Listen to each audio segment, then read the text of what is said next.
blind. Nous on n'est pas dans le meilleur spot, des petits tapis, sans avoir le plus petit, et on a encore un peu de marge, qu'on n'est pas ultra pressé de...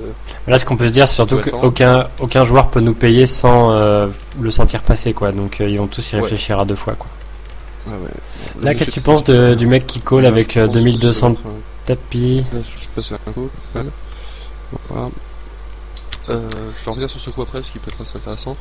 Là j'aime pas du tout son call. Ce spot là, je pense qu'il y a à peu près aucune main avec laquelle on call, soit c'est un raise, soit c'est un fold. Mais je pense que call avec ça le met dans une position très horrible. Il y a un pot à 1200 au flop. C'est vraiment pas beau comme coup. D'accord. Il a touché. Son aspect, moi je l'aurais all-in toujours en fait, sans hésitation, je raise all-in. Oui, ça n'a aucun intérêt de call, parce qu'au pire, voilà, il se retrouve dans une situation, il call, il touche pas son as, il touche pas sa queen, qu'est-ce qu'il fait, quoi? Là, on le push, on a un as, on push. D'accord, donc malgré le fait qu'on a encore des gros tapis, on va pas faire des petits raises, on insta-push, en fait. Ça sert à rien de position, ça sert à rien de jouer en position. Enfin, vraiment, c'est mis dans une situation vraiment pourrie.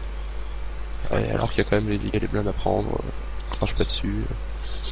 On n'a pas envie de jouer un as kické. Est-ce qu'on se dit pas qu'on risque de provoquer l'accident et de se sortir alors que, je sais pas moi, avec un raise de 3, 4 blindes, on se sort pas du tournoi et on prend la blinde de la même façon? Non, il faut vraiment la push all-in. Moi j'ai tendance à la push parce que on va se faire, on va se faire e-raise dans un mauvais spot. Et c'est sûr qu'on a plus envie d'avoir push que d'avoir... Ouais, donc voilà, en fait, maintenant, notre seul move, c'est devenu le push or fold.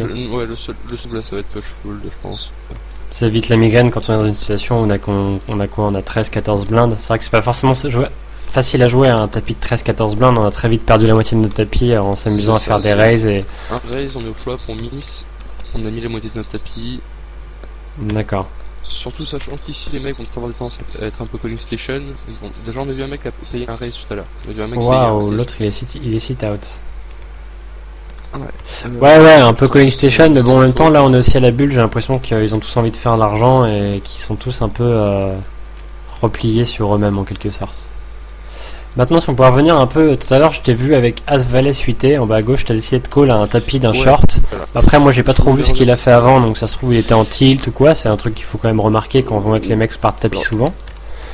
Je vais un coup en value bêtant, en bloc bêtant une deuxième paire qu'il a payé, il avait moins bien. Et en fait le coup c'est passé, c'est que j'étais en small blind, il était en big blind, il y a eu un limp au cutoff, un limp au bouton, j'avais complété la blind, il avait push pour genre 400 ou 500 alors que j'avais 2200. Et donc c'est revenu à moi, je pense que je l'ai payé parce que là toujours la même question, je pense. Ouais, ce qu'il faut se poser la question, c'est qu'est-ce que c'est que sa range, donc quel est son éventail de mains. Là tu le mettais plus ou moins sur quoi? Sur un peu tout et n'importe quoi, n'importe quelle paire servie, n'importe quel as, et même des rois dames, rois jack. Moi le problème que j'ai avec As-Valet, et je trouve qu'il y a trop de joueurs qui la surjouent, parce que c'est un as qui est vite dominé, et on a du mal à lâcher un As-Valet en fait quand on touche son as. Enfin bon, là en l'occurrence c'était tapis etc, mais c'est vrai que c'est une main qui est, je trouve, qui est pas mal surjouée à ses micro limites en fait. Là je pense que ça va être un petit push, parce qu'on a plus que 9 blindes et il nous faut... Oui, si on doit attendre d'avoir mieux que Dame Valet pour jouer avec 9 blindes, je pense qu'en effet. Et là on voit le Dame Valet avec 28 blindes, on le fold. Par contre, là on le joue pas par contre. Évidemment. Bon alors là c'est deux fois qu'il nous met une raise, on a une main vraiment faible, mais sinon on va commencer à le re-raise par-dessus je pense, longtemps avec des mains potables. Là je pense que c'est un spot où on va push. Parce que ça fait quand même longtemps qu'on n'a pas pris les blinds, on se fait payer par les rois, bon d'accord, on s'en pâle, c'est un peu standard. Là le problème c'est qu'on est dans une situation assez mauvaise et on va être obligé de provoquer quelque chose pour remonter parce que notre tapis va fondre. Oui, et je suis totalement d'accord parce que ça c'est un truc que je vois des fois des mecs qui...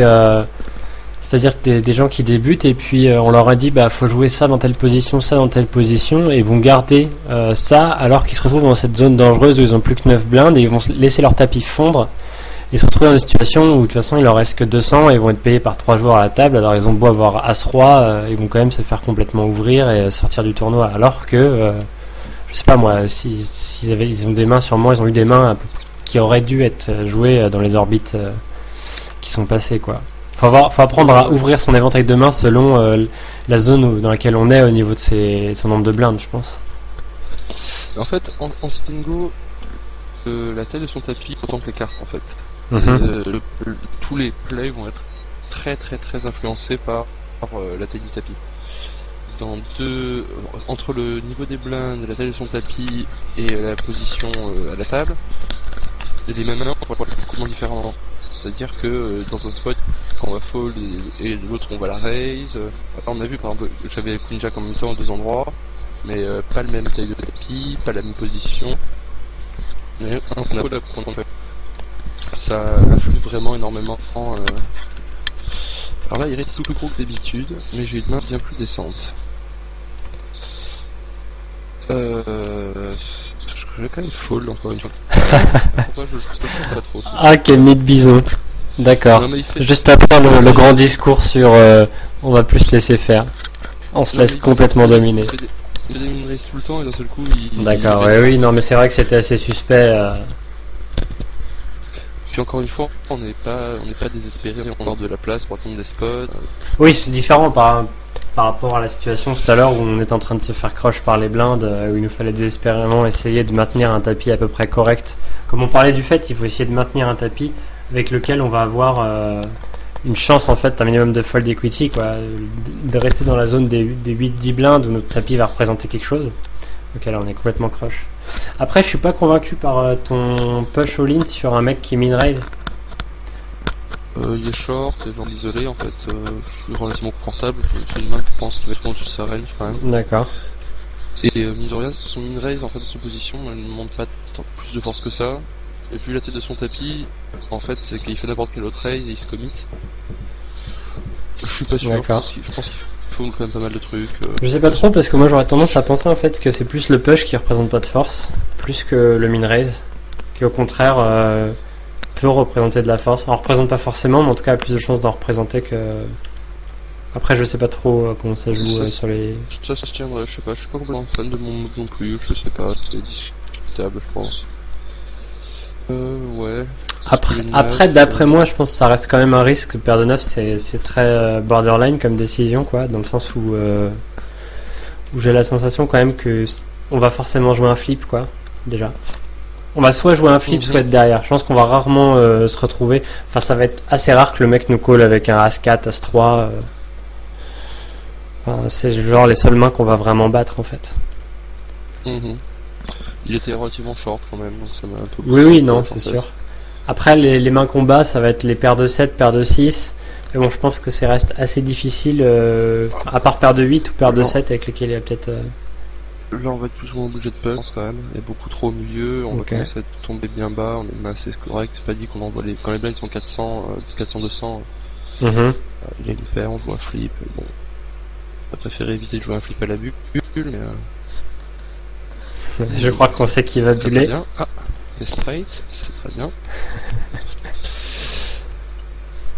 Je mets en pote, on peut pas trop se faire de laisser passer des spots comme ça à ce niveau-là. Ah non, mais je suis d'accord. C'est vrai qu'il limpe au bouton, il est probablement payé. D'ailleurs, sa paire de 4, je trouve ça très mal joué parce que si t'es prêt à payer un tapis, autant le push directement le tien. Faut pas s'amuser. Le pire, c'est que j'ai déjà vu ça sur des EPT ou des trucs comme ça, des mecs qui, dans les late stage des derniers niveaux du tournoi, qui vont payer avec des petites paires, des raises. Ça a aucun sens parce que après, une paire de 4, comme on la joue sur le flop, quoi. C'est tellement difficile, c'est même impossible à jouer, quoi. On fait quoi? On check fold jusqu'à la fin? En général, quand tu joues comme ça en EPT en late stage, tu touches un set of flop. Oui, mais justement, je crois que c'est l'exemple que j'avais en tête, en fait, du mec qui avait complètement mal joué et qui avait été complètement récompensé. Mais c'est un coup, des trucs que je comprends pas. Si le mec il se dit, bon, l'autre il a limp, je pense que j'ai une bonne fold. Je vais souvent le faire fold en fait sur un raise parce que je pense qu'il est assez faible et il va faire ça avec un range assez large et je vais souvent lui prendre sa main, ses 400 et je raise. Ok, là je vois du sens. Surtout qu'en plus au pire il a, et ça c'est un truc de fou quoi. Il a beau avoir As-3, on sera quand même sur un flip avec ma paire de 4 quoi. Mais par contre qu'il complète juste en se disant dans sa tête que de toute façon il va payer un raise. Enfin je trouve ça tellement mal joué que vraiment c'est un truc que je recommanderais pas quoi.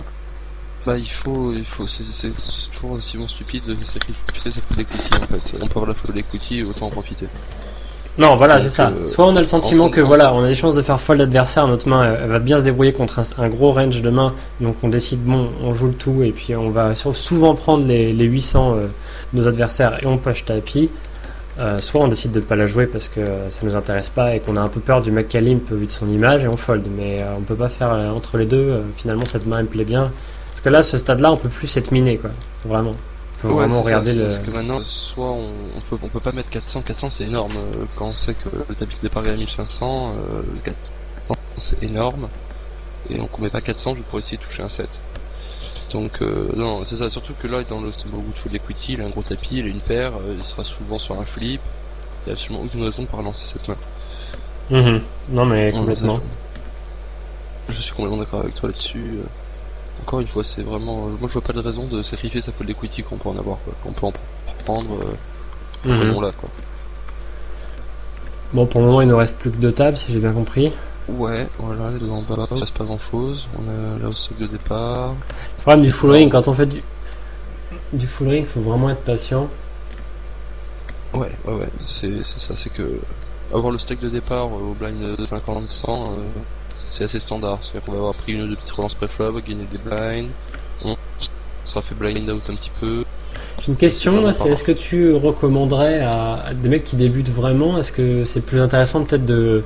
Parce que tu sais, on parle par exemple du fait de commencer par faire du limit quand tu débutes le poker, parce que ça te force en fait à prendre les bases au niveau mathématique, calculer les cotes, etc. Parce que c'est vrai que le limit, bon, quand tu débutes, c'est quand même assez chiant, t'as pas tous les frissons du poker avec les all-in, les bluffs et tout, ça reste quand même assez mathématique.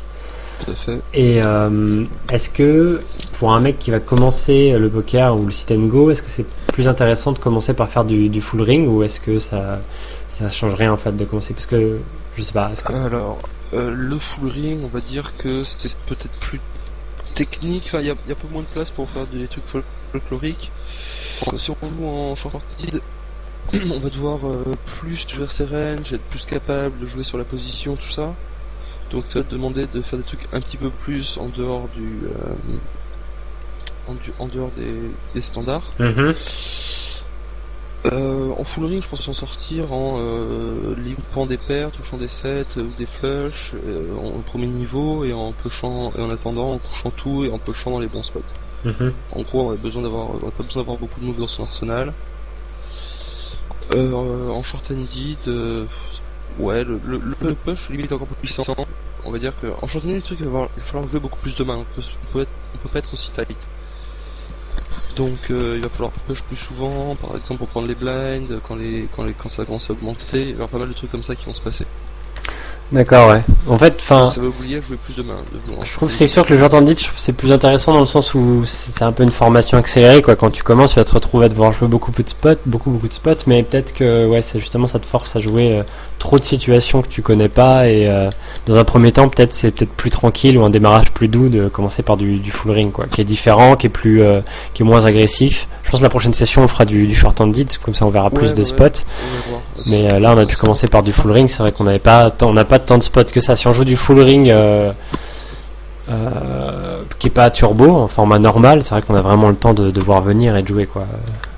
Ouais, c'est ça. On sélectionne ses spots, on joue que c'est vraiment bonne main et puis. On peut se permettre de jouer ultra tact, en full ring. Par contre, on peut pas se le permettre en short-handed. En short-handed, ouais, dans un truc, on commence à jouer genre des short-handed turbo. Si on commence à laisser passer 2-3 spots de vol de blind, bah c'est fini, on est dans la zone rouge et on a vraiment peu d'occasions de revenir. Parce qu'il y a beaucoup moins de joueurs à la table, donc les blinds tournent beaucoup plus vite et... Donc là t'as fold droit valet à 5 joueurs avec 11 blindes. C'est close. Il y a 150 à prendre, j'ai pas l'impression que ça vaille un peu. C'est limite. Ah oui, donc parce qu'en fait, c'est vraiment la stratégie que tu nous présentes là. L'idée, c'est de conserver son tapis à 9-10 blindes pour avoir de la fold equity et donc pas s'amuser à faire, par exemple, là, imagine on fait un raise à 300 et avec une main qui est quand même assez bancale et on est under the gun et se dire bon bah après si jamais je touche pas, je vais pas pouvoir trop continuation bet parce que sinon ça va me sortir du tournoi globalement. C'est un peu ça l'idée. Ouais, c'est l'idée. Et que donc je vais me retrouver à fold et que derrière je vais avoir 6 blindes et je pourrai plus jouer que mes 6 blindes, quoi. c'est ça. Bon, après, En gros, c'est- quand on joue une main, on est prêt à partir tapis avec, voire on part tapis ça. avec, quoi. L'idée c'est ça, c'est que on va se retrouver dans la situation où on va avoir 3-4 blindes, Mhm. on veut l'éviter, voilà, soit on va tapis, soit on se couche plus ou moins.